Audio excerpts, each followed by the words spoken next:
Today's movie that I wanted to share with you, and before the lights go down, let me tell you a little bit about it. I think you truly are going to enjoy it. It's a lost gem that's not really been seen on television for a long time, and it was part of one of those British B movies, you know, the sort of precursor to the big film from one of the major studios like 20th Century Fox, RKO, that sort of thing. But you see, some of these stories I often find, and I'm so glad that we all enjoy them ourselves, is that they seemingly were a lot better than the big budget movies that they spent all the money on and all the stars, because the stories were better sort of crafted, you know, intricacies, leading you into a sort of dark hole, wondering exactly what was going to happen next. Now, the star of this particular movie is none other than Maxwell Reed, possibly better known now as being the very first husband of Dynasty star Joan Collins. Now, she married him in 1952 at Caxton Hall, and it was a big fanfare for Joan, 18 years old and apparently her very first boyfriend. They met for a first date outside Bayswater Tube, and according to Joan in one of her many autobiographies, he turned up in a wonderful blue Cadillac, I believe, with a fake American accent, telling her to jump in. She did, and of course romance followed. Let's not forget though that Maxwell at this particular point in his career was very big in the world of British cinema. You see, being signed up after doing a year at RADA by the Rank Film Organisation as a part of their youth movement. He was already 27 years old at this point, but after the war, of course, they were still looking for people to take on leading roles in youth movies. And there weren't many good-looking men around at that particular period over here in the United Kingdom who wanted to play delinquents and bad boys of youth. You get the picture. As you can imagine, Maxwell Reed's career really didn't pan out incredibly well, although he tried his very best to try and escape the clutches of the Joan Collins debacle, as he called it. Sadly for him, his life ended very early. For a while his star shone bright, and seemingly for him it looked like Hollywood would come a-calling. He decided to try his luck over in Hollywood in the middle 50s, but by that point Joan had been signed up by 20th Century Fox, and according to a very well-placed source, Maxwell felt that Fox boss Darryl F. Zanuck did his very best to make sure that the tainted stories about their early life together got put around the major studios, meaning he couldn't really get the big breaks that he needed. He would have only been in his early 30s, still debonair, still good looking, but as Joan pointed out, he wore more mascara than her and more hair dye than anybody else she'd ever seen. Let's not forget though, as I say, that Joan was a very young, impressionable teenager at the point, and basically she didn't understand the fact that Maxwell was a man in demand by all of his leading ladies. You get the picture. Joan saw herself as being married with a white picket fence, but as Maxwell told a source also, Joan was ruthlessly ambitious, and one might suggest that his fame at that point when they first got married would have been very beneficial to Joan Collins, who wasn't really that well known at that point. Interesting, right? So today's movie sees Maxwell Reed in a bit of a darker role of film noir. He was, of course, a very good actor, and this was his standout role, co-starring opposite Diana Sheridan, who would later find fame in Genevieve, you know, incredibly well for her. They both take on impeccable acting roles. It's all about a man, sadly, who loses his sight and stumbles across something rather sinister when he's dropped off at the wrong address. Of course, he regains his sight, and there's something in the middle of the movie that makes him realise that he's now in the middle of something rather dark and rather sinister. And Maxwell Reed plays it for all it's worth. It's really a gripping movie of the time, and at that time it was given warnings basically because it was seen as rather dark and rather graphic. This was, of course, after the war, and they were looking for new ways to shock. Maxwell Reed certainly knew how to do that. As ever though, I'd love your opinion on this movie, our matinee today, and let me know what you think to the other people, the supporting cast. I think they all do incredibly well. It was shot on a budget, as I say, and should I say, have that much money to make the movie, but it made a colossal return for the studio, and that was part of the reason why Maxwell did so well. Seemingly young girls wanted to just come along and stare at him with whatever role he was undertaking. So for now, sit back and of course devour the debonair Maxwell Reed in a starring role from 1950, shot in Buckinghamshire and the very heart of London.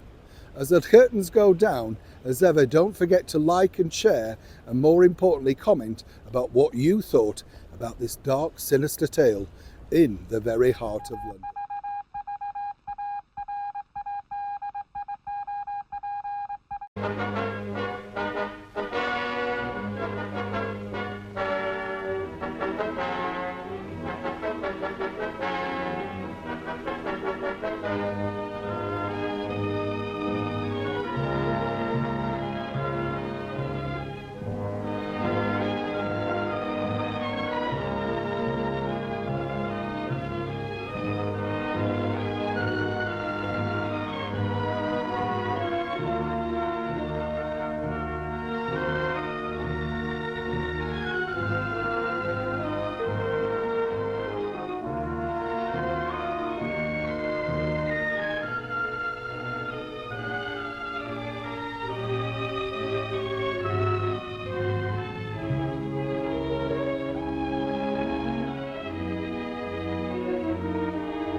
At first, it seemed just like any other day, as uneventful as yesterday, the day before, and all the days since the crash that first put me in this place. Even now, I can't quite figure how Tom made the mistake he did, but it was that started it. As I walked towards the lodge gates, I remember the feeling I got, a sort of tingling in the spine. You get it sometimes when fate is storing something up for you. And I heard Benny's cheery voice, and the feeling passed. Going out, Mr. Pellet? Yeah, going up to town. I'm afraid you've missed the green line. But the truck's leaving any minute. Come inside and wait. Have a nice fire going. Thanks, Benny. A friend of mine's giving a farewell party. He's going back to Canada. Good. Make a nice break for you.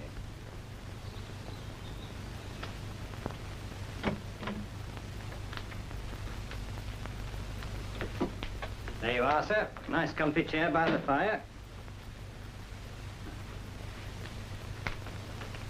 They're operating on you soon, aren't they, Mr. Pellet? In a couple of weeks. Oh, well, I do wish you luck. You've waited long enough. 18 months? That's a long time. Hello, Benny here. Yes, okay, fine. Truck will be along in a couple of minutes. Tom's driving. Good. Who's doing the op for you, sir? Dr. Langley? Oh, you'll be all right with him. Yeah, sure I will. You know, Benny, before this happened, I used to wonder what it was like to be blind. I suppose most people do sometime or other. I think you're right, sir. I used to look at folk who were blind and wonder what they thought. What kind of a world they'd cooked up for themselves. That's what you do, Betty. You develop three things: hearing, touch, and make-believe. The first two are compensations. The last, well, a sort of retreat. In a way, I guess I'll miss quite a lot when I get my sight back. I sincerely hope you do. Thanks, Bob. There's the truck. Anyway, you'll certainly be one up on most people, so far as hearing's concerned.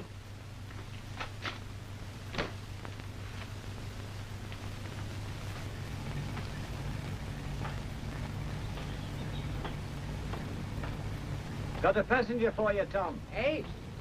I've got a passenger for you. Oh, hello, Mr. Perry. Hello. See what I mean?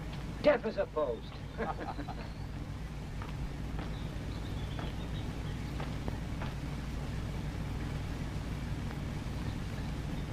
You all right, sir? Yeah, fine. Where to? Kensington. You dropped me off at Lindale Gardens. Kensington. Sure, it's on my way.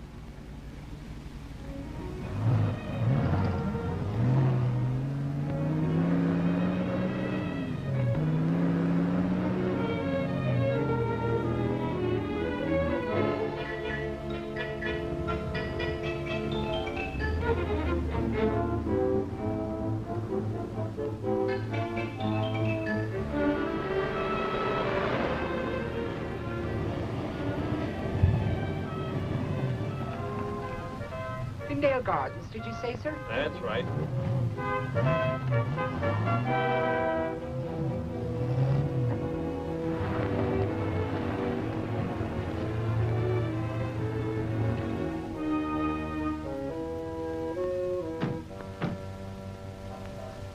All right, sir. Yes, thanks. I see you go up. No, it's okay. I know my way. Cheerio, sir. Have a good party. Yes, so long, Tom.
Who are you?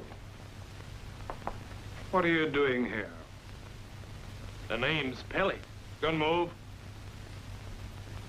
Not holding this for my help. Well, it seems as though I busted into the wrong house. Seems you have. I was looking for a guy named Bob Elkin. Oh, yes. Bob Elkin? I'm afraid he doesn't live here. This is 3 Lindale Gardens, isn't it? Search him.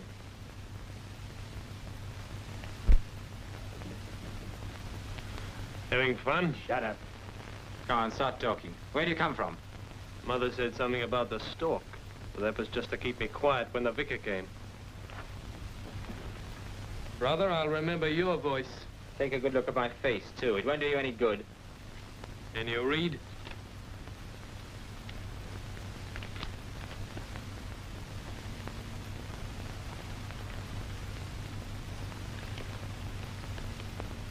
In case of emergency, please note that the bearer of this, Christopher Pelly of the Royal Hospital for the Blind.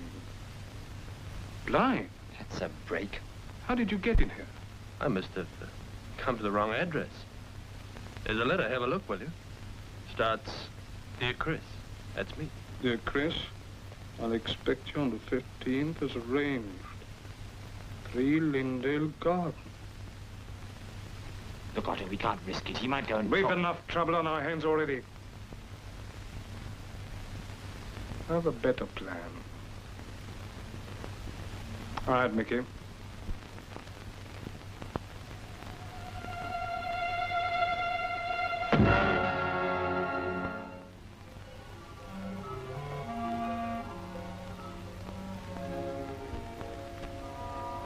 He's coming round, Doctor.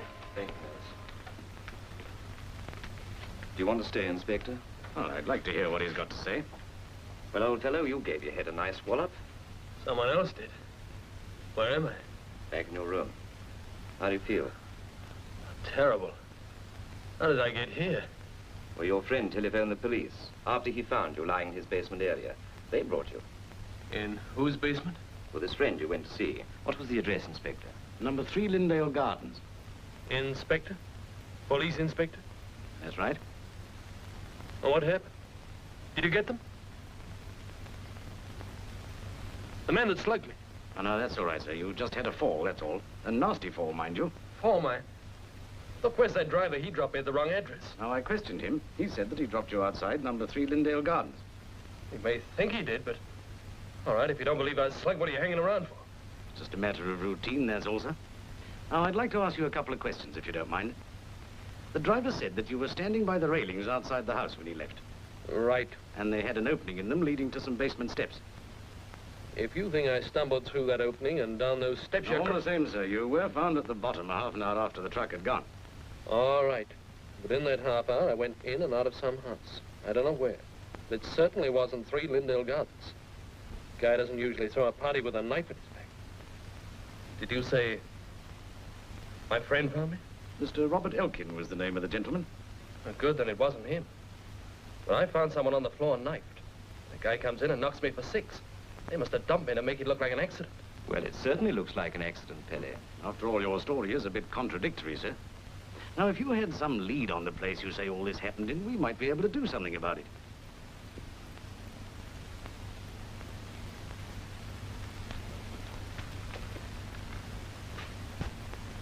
I'm afraid there's slight cerebral pressure. I shall have to operate sooner than I thought. Hey, Doc, wait a minute. I knew I'd forgotten something. Give me my jacket, will you? I found a ring by the body. Maybe you'll believe me when you see that.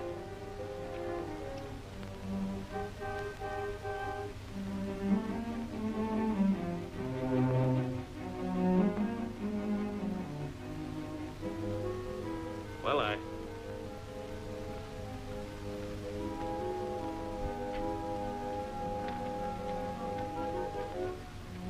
Well, good night, Doctor. Good night, Inspector. You'll let me know how he gets along.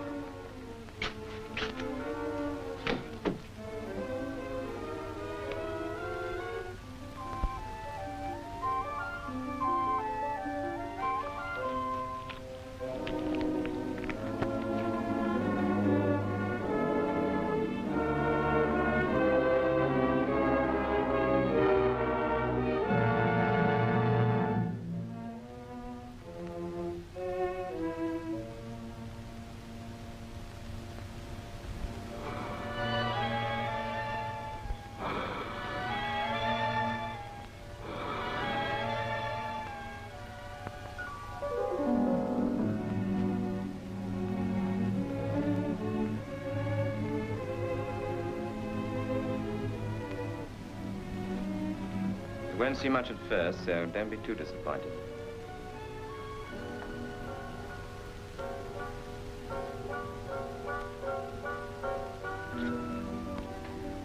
How does it feel?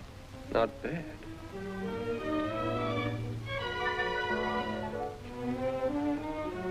Not bad at all. Well, now, you take it easy. Don't touch those blinds, and don't try and read anything. Come along, lass. That'll be as good as gold. I'll be back in a couple of hours.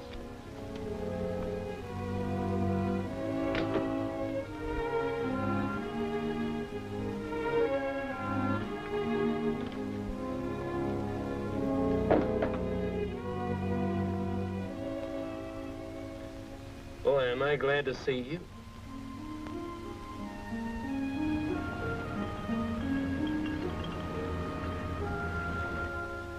As I was saying, it certainly is nice to have you back with us, Mr. Penny. It seems years, doesn't it? I was only saying to Miss South last week, wouldn't it be wonderful, I was saying, if poor Mr. Penny could get his eyesight restored?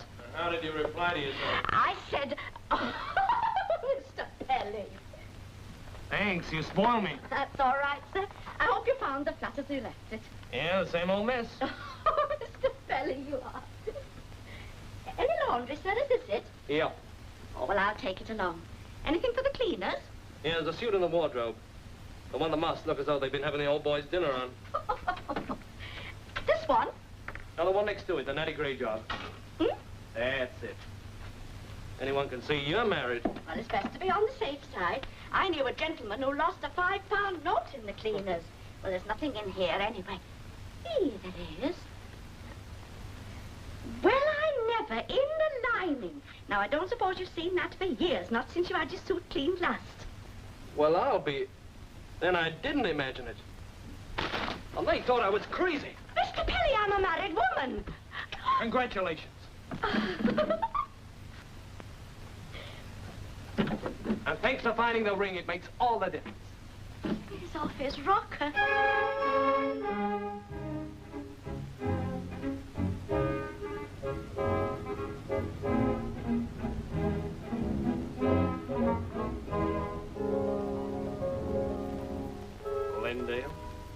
Glendale Garden, Glendale Square.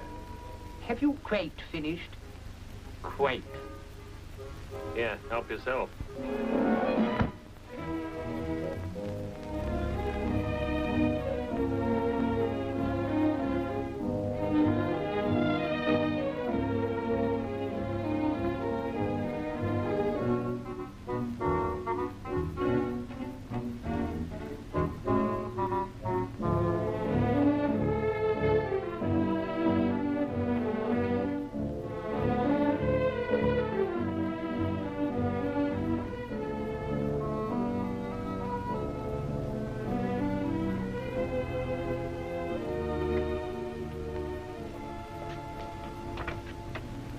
Good morning. Is Mr. Dale?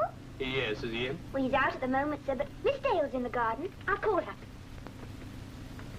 Thanks. Will you wait in here, sir? What name shall I say? Christopher Pelly. Very good, sir.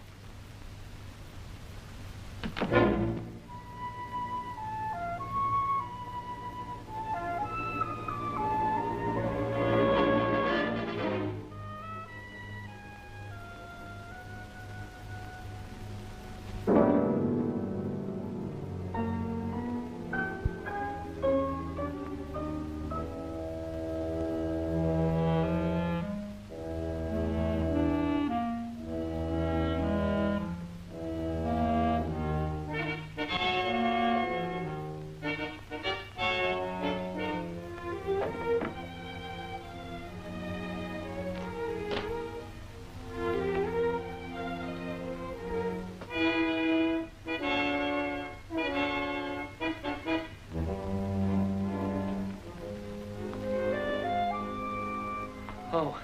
How'd you do? Enjoying yourself? I was, admiring the lion. Really? Thought you were strangling it. What can I do for you, Mr. Pelly. Chris Pelly. Sorry to have busted in on you like this, but the fact is... Yes? The fact is I've been in this house before. What are you? A window cleaner? Do you mind telling me something? Does March the 15th mean anything to you? No. Nothing at all? Mr. Pelly, would you be so kind as to tell me what this is all about? On March the 15th, I found a murdered man in this room. That must have been gruesome for you.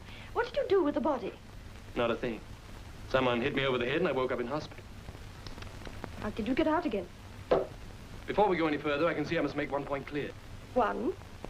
To start with, Miss Dale, I'm not a lunatic. I never have been, and with any luck, I never shall be. I was a patient waiting to be operated on for blindness. I had a date at number 3, Lindale Gardens. Was taken by mistake to 3 Lindale Square. If you were still blind, how can you be sure that this was the house you came into? The line in the hallway gives me the lead, and have you any other pianos in the house? No. I sat on that one. And the body was roughly where you're standing now. Ever seen this before? Where did you find it? Near the body. It belonged to my brother. Is this him? Yes. He was reported killed in a plane crash about a year ago. A year ago? Mr. Pelly, you say this happened on March the 15th? Yeah, towards the evening. I wasn't even in London then. I was in Paris with my father until the 20th. Where were the servants? On holiday. The house was locked up. It was certainly unlocked when I arrived. Dad, this is Mr. Pelly. How do you do? Mr. Pelly's discovered something that makes me think that Norman might have escaped from the plane after all. Who are you? Well, you see, Did you know my son? No, but I found this ring. Your daughter says it was his. Well, what of it? You might let Mr. Pelly explain from the beginning. If it's anything to do with Norman, I don't wish to hear about it. My son died. You understand? Whatever ideas my daughter has to the contrary, they are not shared by me. If you came here hoping for a reward for some bogus information, you're dealing with the wrong man. Now, kindly leave my house. I'll see Mr. Pelly out.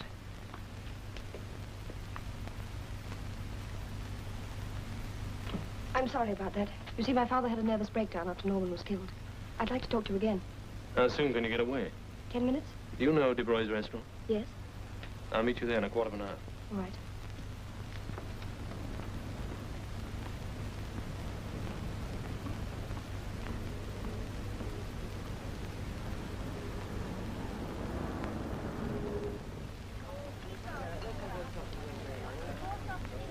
Two coffees, white.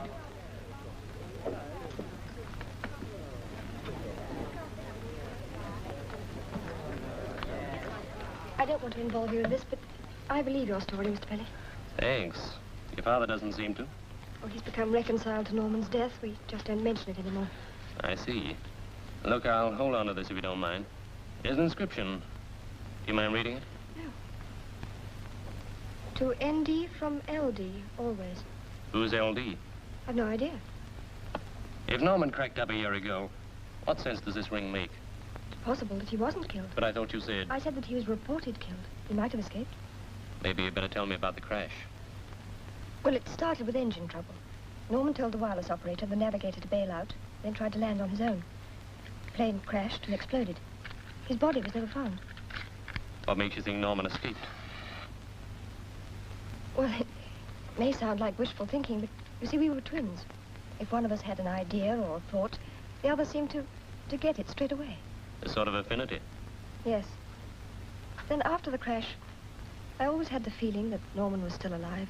And what sort of feeling have you got now? I mean, if there's anything in this affinity stuff, and the body I found was your brother's, wouldn't you have some feeling about that? I don't know. Have you met the other two members of his crew? One of them, the wireless operator, Chalky. He was a great friend of Norman's. And he's still in the Air Force? No, he was mobbed. Any idea where he is? I think he's with the BEA at Northolt. Well, he'd be worth having a talk to. I ought to get back. Will you do me a favor? What is it? According to your story, there's a murder to be investigated. Maybe Norman, maybe anyone. Until we find out, can we keep it to ourselves? All right. I tell you what, I'll pick you up the corner of your street at 9 o'clock in the morning. We'll go and see Chalky. All right. Goodbye, and thanks for... For what? Just thanks. Hey, Chalky. Hello. Somebody here wants to speak to you. Okay.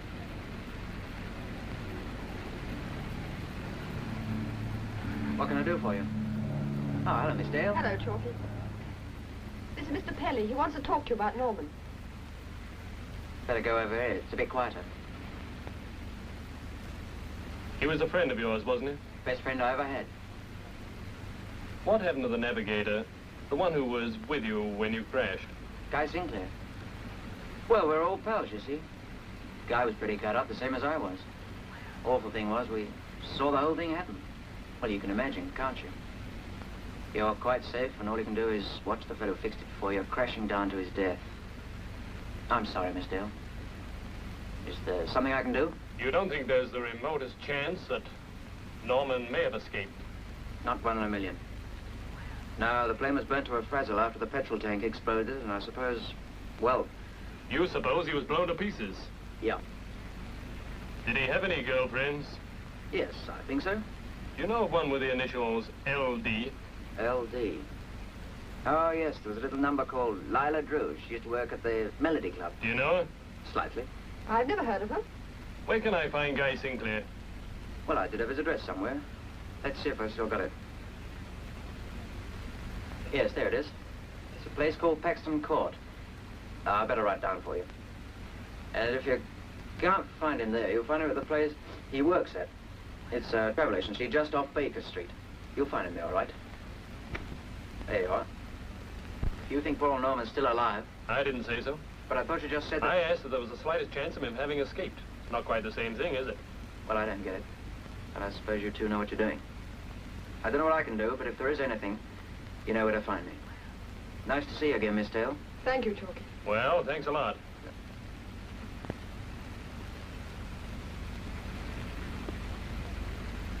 Hey, Chalky. Give us a hand. Well? Chalky seems all right. We'll see if we have any luck with the next customer.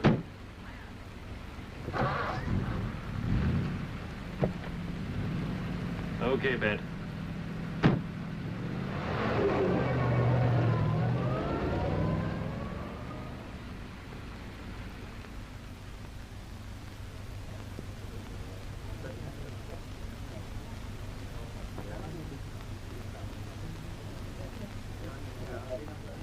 My 2 tickets to Buenos Aires, please. Mr. Rawlings, isn't it, sir? That's right. There we are, sir. Thank you. Thank you, sir.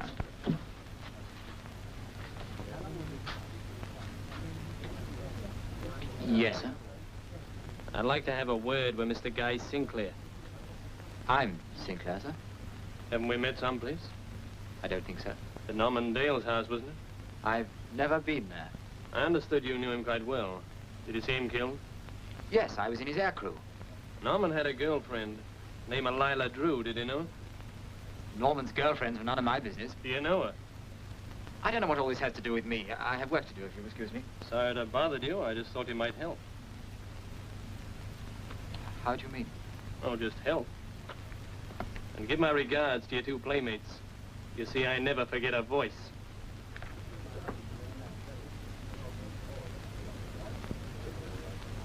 Oh, excuse me, sir. Take over. Who do you think's just come into the office? Oh. The blind man. He fooled us, all right. What do you mean? He's not blind. Did he know you? Sure he did. He started to ask questions. I told you we should have... Me think. Is Mickey here? Yes. Send him in.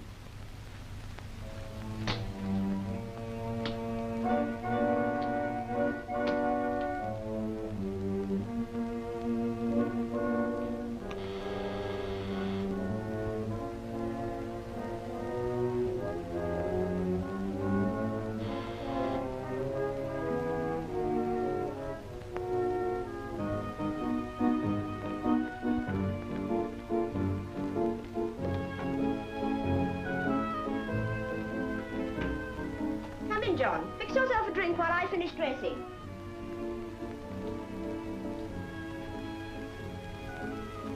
You said you'd probably ring me first. That's why I didn't hurry. You'll find some scotch there. Help yourself. Fix one for me too, will you, John? Must get you to have a look at this bracelet. Keeps coming undone. Might have time to mend it before we go. In any case, you're early, aren't you? Or am I slow? Well, where did you spring from? You opened the door to me, remember? Oh, I thought you were a friend of mine. Time will tell. Mind telling me what you're doing here? I found your address in a Christmas cracker. I dropped by to say hello. Hello? Won't you come and sit down? When did you last see Norman Dale? Norman's dead. That's right. When did you last see him? About a week before the crash. Do me a favor, will you? I was Norman's girlfriend. I prefer to talk about something else. Something alive? Yes.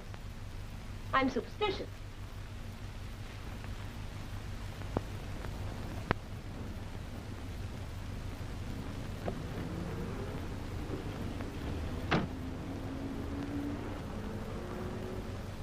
Guy Sinclair seems a nice sort of fellow. He's a nasty. No, we know. Why don't you like him? Norman didn't like him either, did he? Norman didn't say. Do you believe he died in that air crash? I should imagine so, unless he was made of asbestos. And he wasn't made of asbestos, Mr. Nosy Parker. Wasn't he? Why don't you just call me Parker? It's more intimate. Remember this? When did you give it to Norman? About 2 years ago for his birthday. I found it 2 months ago. Only it wasn't his birthday. Are you a real detective, Parker? No, just an amateur who's crazy about jigsaw puzzles. But in this one, the pieces don't fit. I'd leave it that way if I were you. The picture might not look so pretty when you put the pieces together. Can I get you another drink? Yeah, thanks. Scotch, isn't it? Yeah, without any trimmings.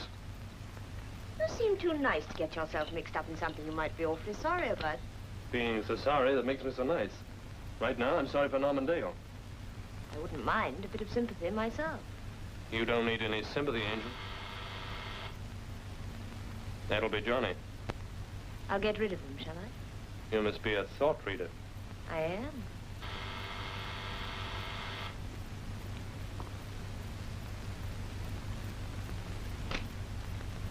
Is Mr. Pelly here? Won't you come in? Oh, this is Miss Dale, Norman's sister. Meet Miss Drew. Won't you join us for a drink? No, thanks. I just wondered how long Mr. Pelly would be. As a matter of fact, I was just coming, Pat. I'm sorry to have bothered you, and thanks for everything. No bother.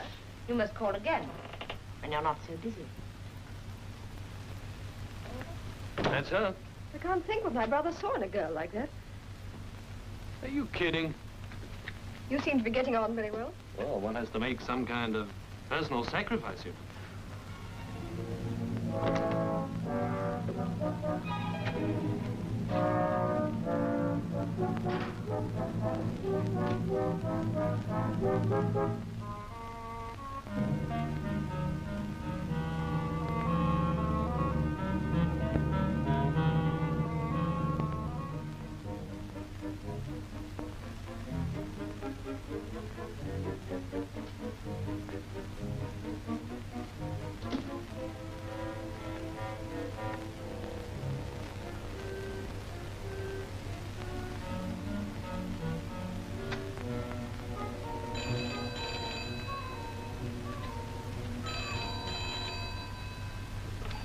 Hello? Mr. Pelly? Yeah, this is Pelly. I want you to stop bothering your head about the late Norman Dale. You surprise me. If you don't, I will surprise you.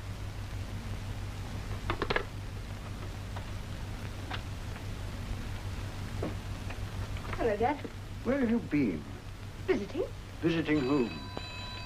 I'll take it. Hello? It's for you. Hello? Yes? Did you recognize the man's voice? No, I didn't. Now, listen. Can you park your car in that side street opposite Sinclair's flat tomorrow at 10? As I can. I'm going in to have a chat with him.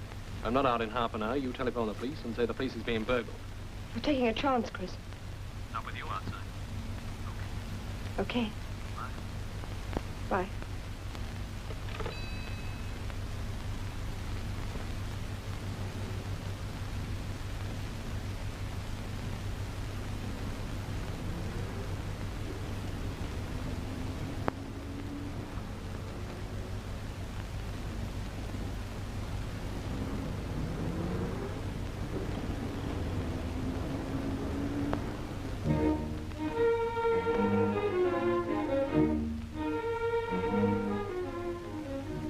Good morning. Do you know Mr. Sinclair's flat number?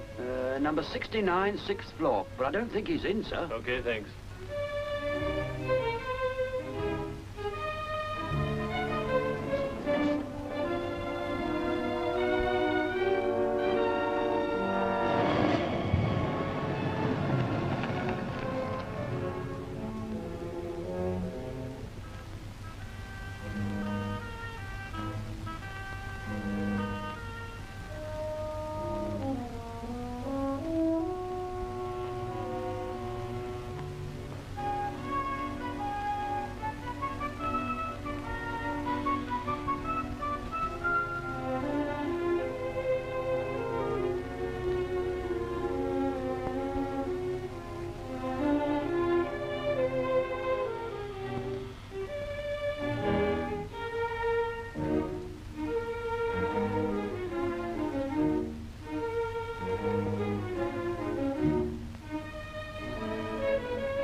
Excuse me, sir.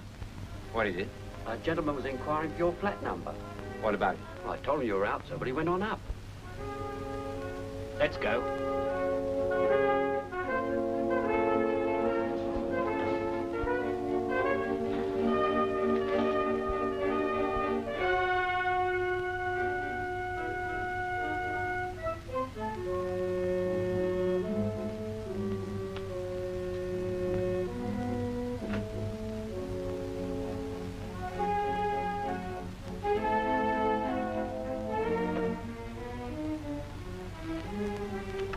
Why you left the book in the flat beats me. You must be crazy.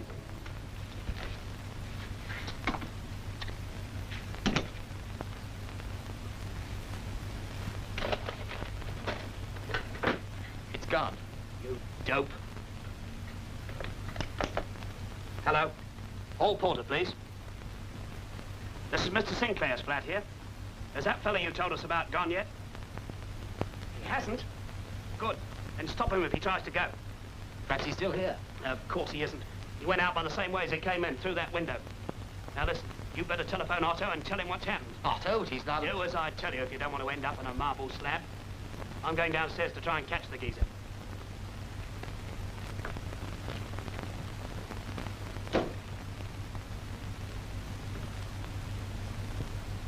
Hello? Give me toll, will you? Hello, toll. This is Museum 2139. I want Oxley 241. Hello? Hello, Otto. This is Sinclair. Otto, look, something's happened. That blind man's been snooping. The records book, it's gone. But I was going to take it to the office this morning. Hello? Hello?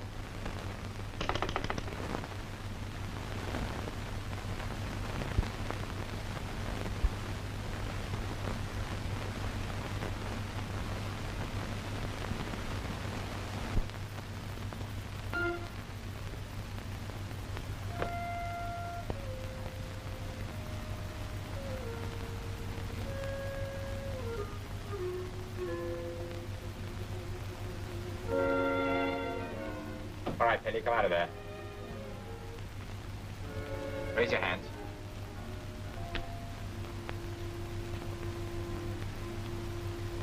In the lounge.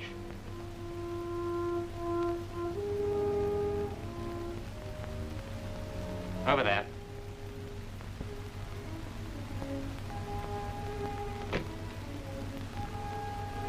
Hall porter, is Mr. Garston in the hall? He may be outside. See if you can find him and tell him to come up to 69 right away. It's urgent. Now listen to me. This thing's loaded and I'm not afraid of using it. As far as the police are concerned, you'd just be a burglar that got violent. I want that book you took out of the desk. You got a license for that gun? Hand it over. Chuck it on the floor.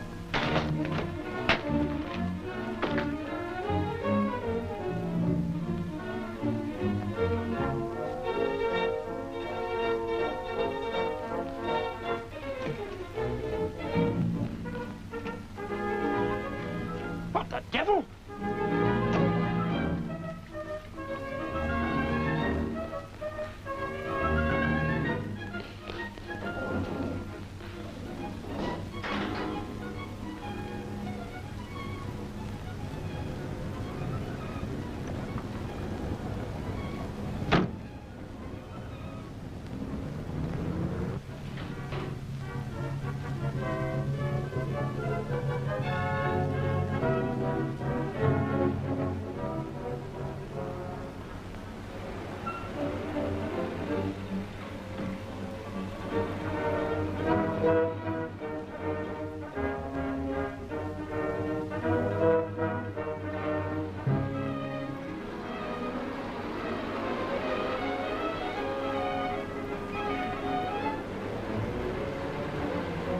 I've given you up. Did you find anything? Yeah, plenty.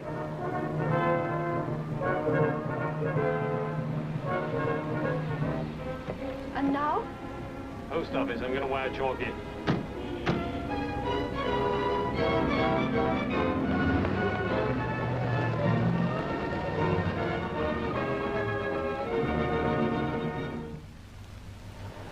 Chalky, telegraph for you. Thanks.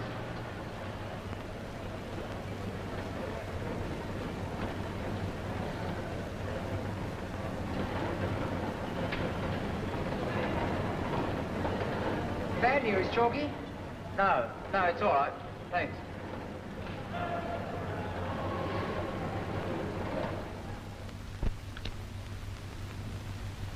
It's Greek to me. 5,000 XYB 141048. Ended October 1948. XYB at some sort of code. October? That was the month Norman was killed. Hello? Yeah, Pelly here. That'll be chalky. Oh, sorry, Frank. Yeah. They were? Uh-huh. Okay, Frank, thanks a lot. It's all I want to know. I'll let you know what I find out. Okay? So long. Did you know the custom authorities were waiting for you to land on the day the plane crashed? No. Well, they were. I've just checked with a friend of mine in the Air Ministry. They don't usually do that with service machines unless they suspect smuggling, do they? If Norman escaped from the plane, what happened to him in the months before he was killed? What did you do immediately after the crack-up? Well, Sinclair went to the plane, but he wasn't able to do a thing. He couldn't even get near it. Where were you? Some distance away. I hurt my ankle when I landed. Sinclair phoned the RAF station at Oxley, and they sent over an ambulance. What makes you think Norman could have escaped? Because we have a very good reason to believe he was alive. Why didn't he show up? That's what we'd like to know. The way I see it, the crash was rigged for Norman's benefit. He'd probably caught on to Sinclair's smuggling racket. Well, if Norman knew that his plane was being used for smuggling, it's a wonder he didn't tell me. He probably thought he could handle it on his own. And that ties up with Sinclair's telephone call. Telephone call? Chris heard him phone an Oxley number. This guy Otter's probably got a hideout down there. Be worth having a look at. Anything I can do? Not just yet. I'll collect his jalopy and go down in the morning. Be careful, Chris. Don't worry about me. I've got 9 lives. Don't use too many of them. I'll save one for you if you're interested.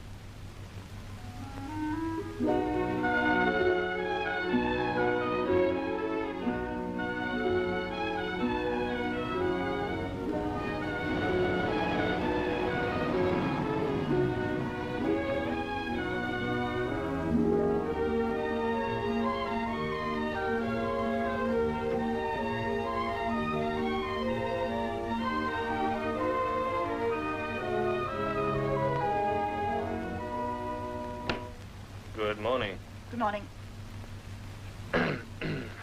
Yes? Could you give me the street address of Oxley 214? Most unusual. I know, but you will, won't you? Well, why don't you ring up and ask them? I want to give them a surprise. Go on, show your independence. Break a rule. Well, it's the Grange. Been empty for years. There's somebody there now, but they're no good. Oh, friends of yours? Acquaintances. What do you mean, they're no good? Well, they get all their rations in London. Don't buy a thing from us. Not even a stamp? Stamps? What? There's no money in stamps. You want to know how to get there? Yes, please. Well, then, turn right and follow the main road till you get to the Cross Keys. That's a public house. I get it. Go straight on, and on the left you'll see the Grange. Stands on its own ground. You can't miss it. Okay, thanks a lot. It's a pleasure.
You do like sticking your neck out, don't you, chum?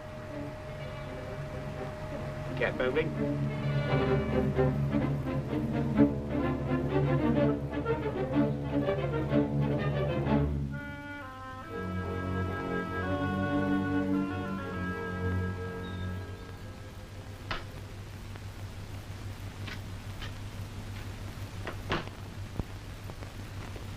Ah, Mr. Pelly. You do remember me? Yeah, and I remember Sinclair, too. Only he didn't look so good last time I saw him. Mr. Sinclair remembers the occasion very well. Strange world, isn't it, Mr. Pelly? One never knows what is waiting for us round the corner. One never knows.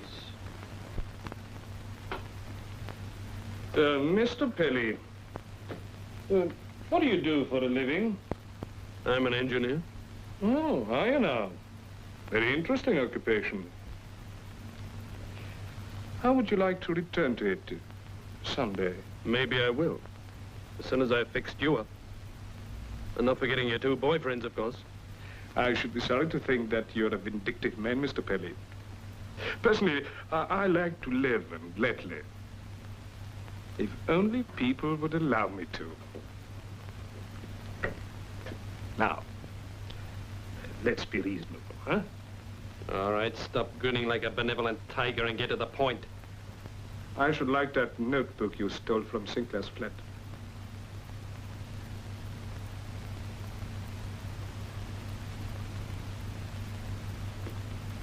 Mr. Pelly, I imagine blindness must be a very tragic affliction. It has its compensations. Well, just the same, I'm sure you prefer to keep your eyesight. Now you've got it back again, wouldn't you? Come on, Penny, where's that notebook? Where you won't find it, chum. I can assure you we're quite determined to have that book returned. Mickey here can be most persuasive. I would advise you to tell us where it is. Yeah, and supposing you tell me which one of you killed Norman Dale. See, Mickey is apt to get a little rough. That won't help. Seems Mickey, our friend, will need persuading.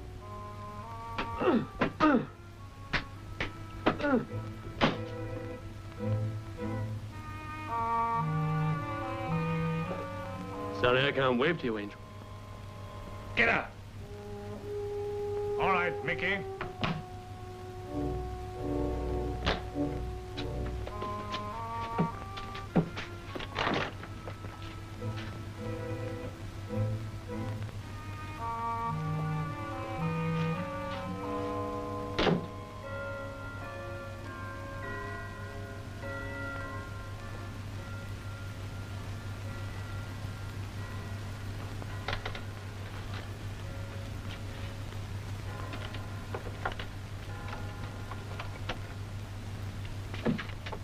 Going someplace? Hey, you should show a light. Red or green? Are you on my side? Now listen, when you go out of here, turn right. You'll find a staircase that'll take you to the back door. It's unlocked. Okay. You may pick up a lift on the road. The lorries pass here on their way to London.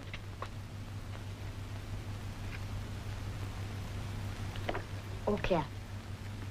Thanks, Angel. Call me at my flat tomorrow. I'll be back at 12.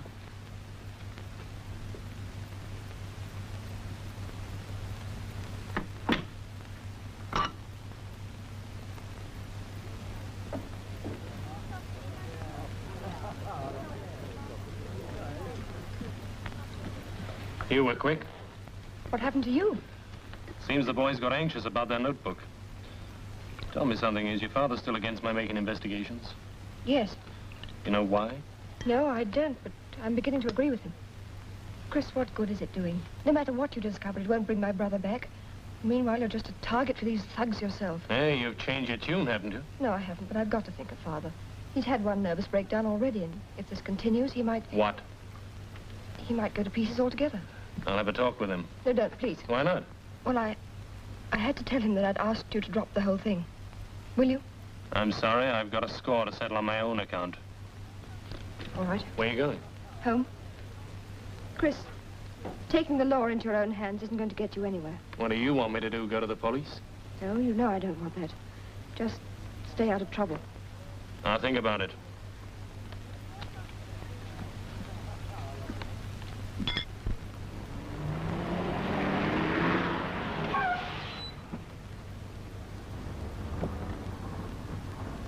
Oh, Chris, everything all right?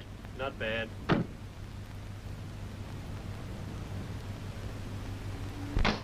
Had the day off today, so I thought I'd come and see how you got on. Good, come on up.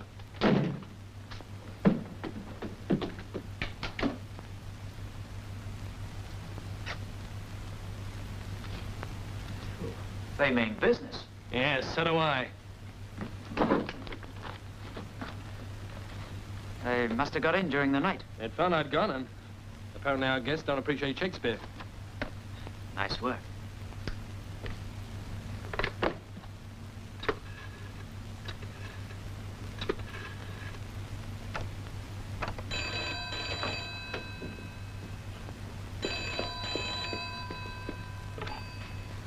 Hello?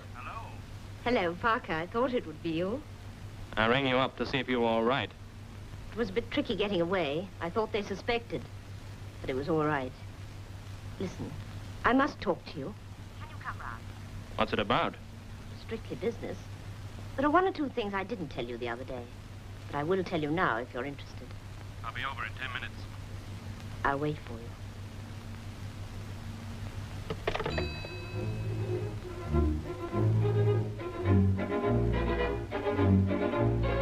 You were in too much of a hurry, Lila.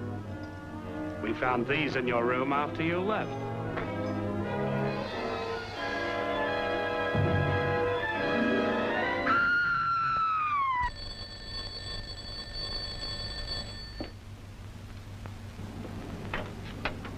Yes, there's a note from Miss Dale. Who from? Gentleman asked me to leave it. Oh, thank you.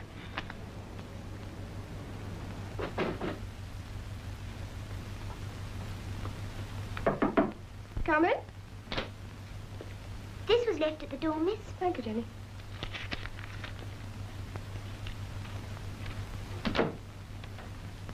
I have some information about your brother.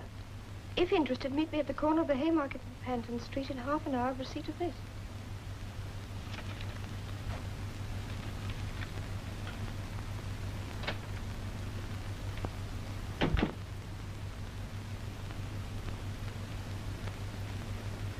Oh, Jenny, when my father comes in, will you tell him I've had to go out? Yes, miss. I'll be back in about an hour. Very well, miss.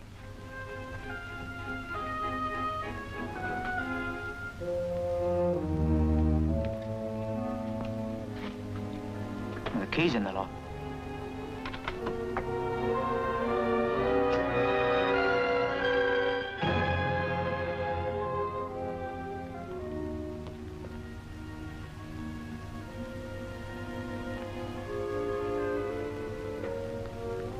She dead? Yeah. I wonder what it was she had to tell us. You gonna call the police? No, they might ask too many questions I can't answer. Let's go.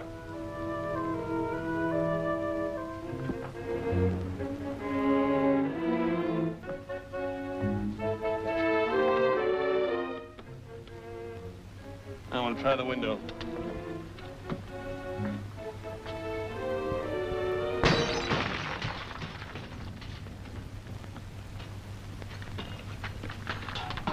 Go on, up you go.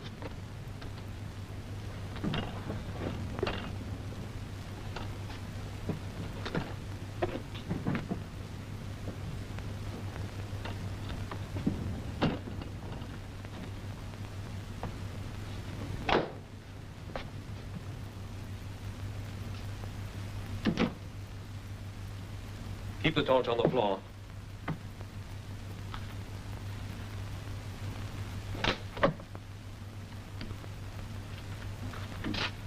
Pull the blinds down, Chalky. Right.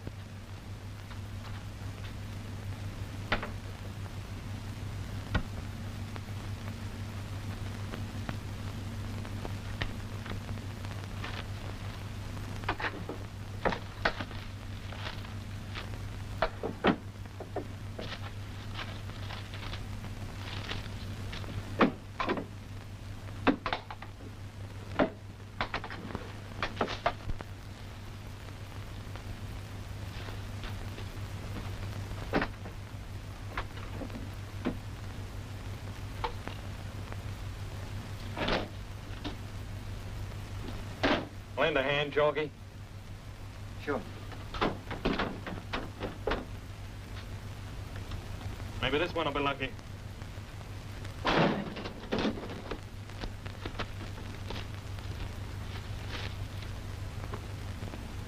think this is what we're looking for.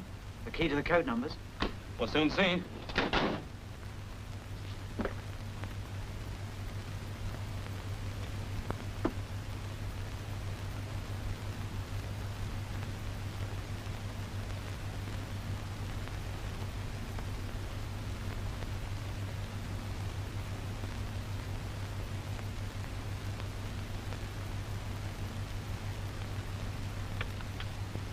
Found out anything?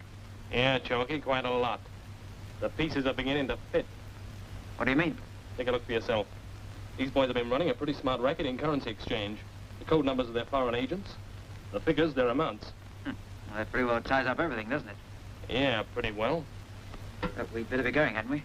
Yeah, right away.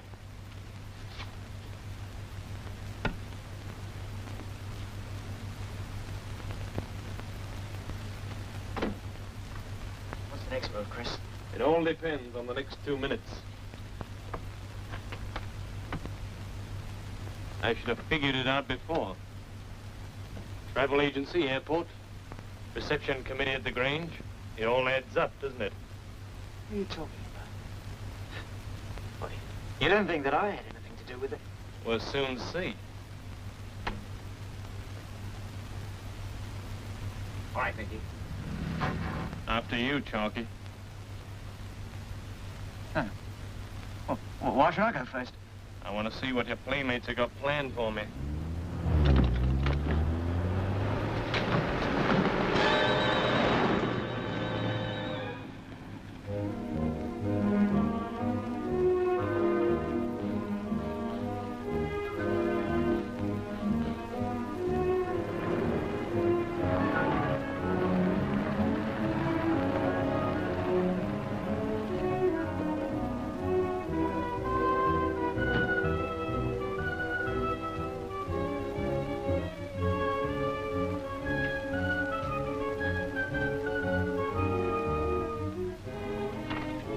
Will you ask Miss Dale to see me, please? She's outside. Oh, Mr. Dale, then.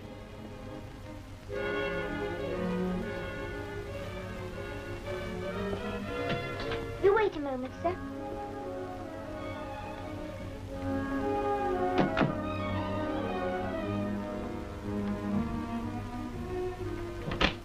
Well, Mr. Penny, what do you want this time? That's a nice photograph you have of Patricia. What happened to the one of Norman? Mr. Pelly. Uh-huh. Have you seen my daughter today? Not since this morning. Why, where is she? I don't know. She received a note at 12 o'clock this morning and went out immediately afterwards. I thought perhaps she'd gone to meet you. Been out ever since. Look, Mr. Dale, if you have the slightest idea where she is, for heaven's sake, tell me. I don't know what you've got to hide, but Patricia may be in danger. There's nothing to tell you. Nothing. I warn you again. Keep out of this. I happen to know something about this gang. Are you being blackmailed? In a way, yes. If it's over money, they can't blackmail you any longer. This is their records book, a black market money transaction. It's in code. And this is a key containing customers and agents. Is your name in here? No. Then you have no objection in handing them over to the police. Or would you rather I did? I'll do it. I'll do it myself. Telephone them now and get them to send a detective right away.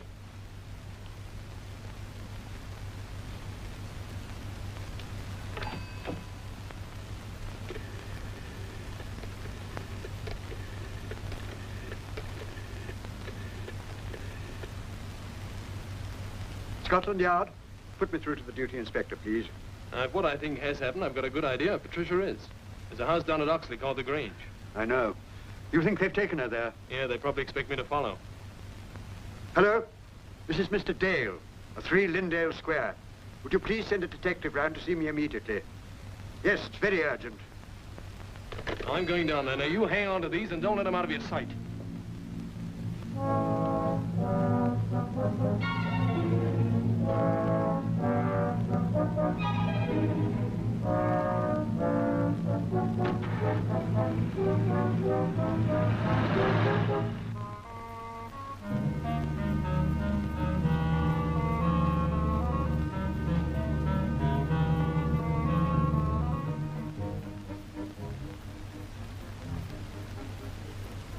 Well, what are we going to do? Sit here and wait for this geezer to turn us in? I reckon we ought to split up. This breaks, it'll be curtains for all of us, whether we split up or not. It's Pelly I'm worried about. Everything would have been all right if you and Sinclair hadn't bungled things tonight. It wasn't our fault. Oh, that blasted generator again. Well, go out and fix it. All right. Light the lamp first.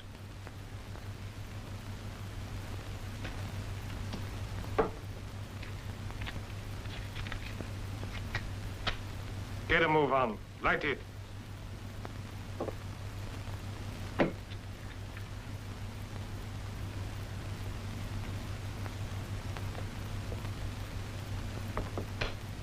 What's happened?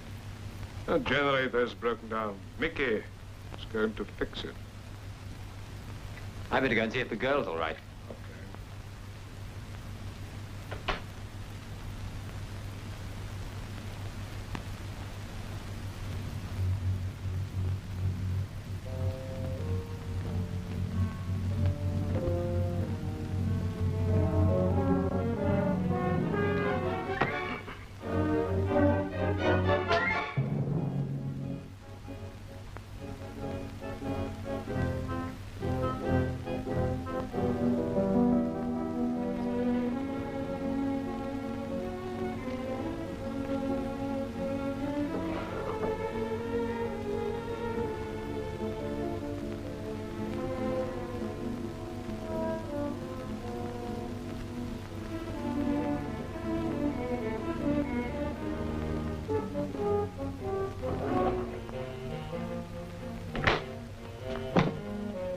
Don't move, Otto. Get him up. Come on, I'm not fooling.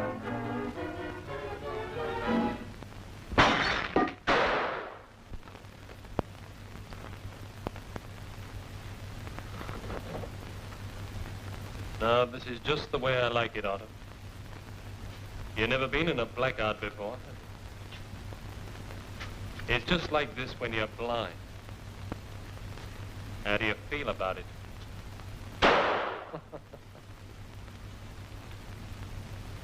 I can see you quite clearly, Otto. I'll tell you where you are, just to make it more interesting for you. You're right over there by the curtain. That won't do you much good. I could pick you off, Otto, quite easily.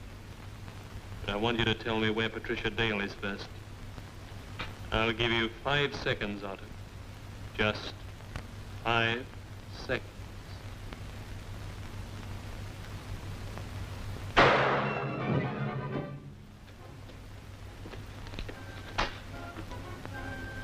Sinclair. All right, Otto. Supposing we go and see Miss Dale. I'll take you. Okay, get moving.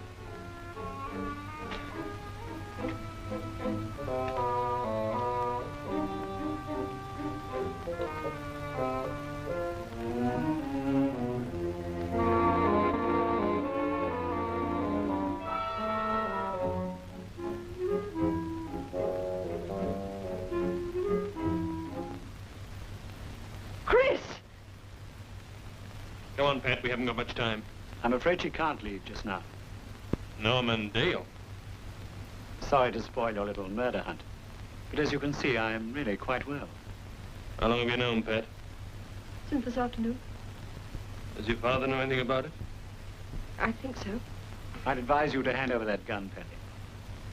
Pat is naturally anxious to avoid a scandal. Women are so sensitive about family matters. My colleagues and I are leaving tonight for the continent. So you're running this crowd, Dale, and I suppose it was you who rigged the crash. Yes, the customs were becoming a little too inquisitive. I found it more convenient to disappear. It's a pity we weren't able to meet before, Perry. We could have saved ourselves quite a lot of trouble. But unfortunately, I was abroad. I returned only this morning. It's a little late now, isn't it? What about the body I found at Lindell Square? The customs investigator? I'm afraid that was unavoidable. I don't normally approve of murder. No? Then how about Lila Drew? Lila? We had to do it, Norman.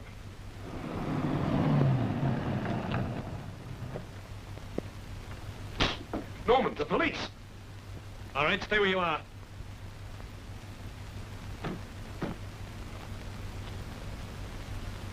Window. Round the back.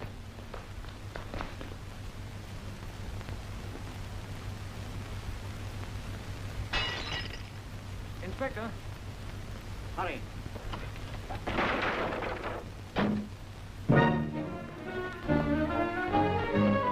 The stairs, quick!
calm down. We've got your pals. You can't get away. Try and get me.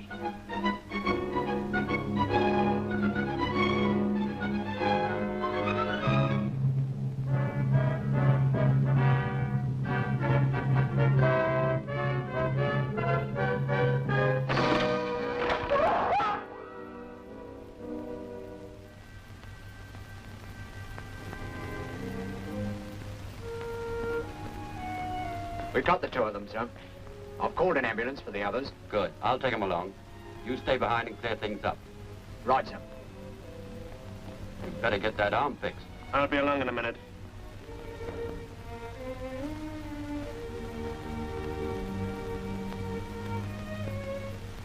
I'm sorry it had to work out this way, Pat. The ambulance is here, sir. Thanks.